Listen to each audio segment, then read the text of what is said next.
Já, þú varst að segja við mig hérna rétt á hann að þú hefur ekki verið beint á þínum besta degi. Nei, það er langt í frá, en ég var allan aggressífur og ég varð að skjóta þessu og það er mitt hlutverk í þessu lið að skora og það gekk ekki mjög vel í dag en við unnum og mér er slétt saman. Fannst þér vera eitthvað svona vendipunktur sem til ykkar? Ég veit ekki, þristurinn á Pavel þannig jafnaði leikinn.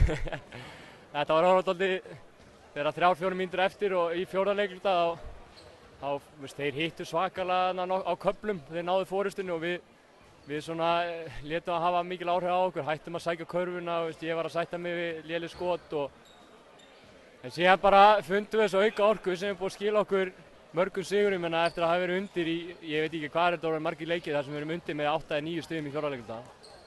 Fundum einhvern auka kraft og Pavel með fallegasta þrif sem ég hef séð lengi. Tindastóll næstir, hvernig líst þér á það?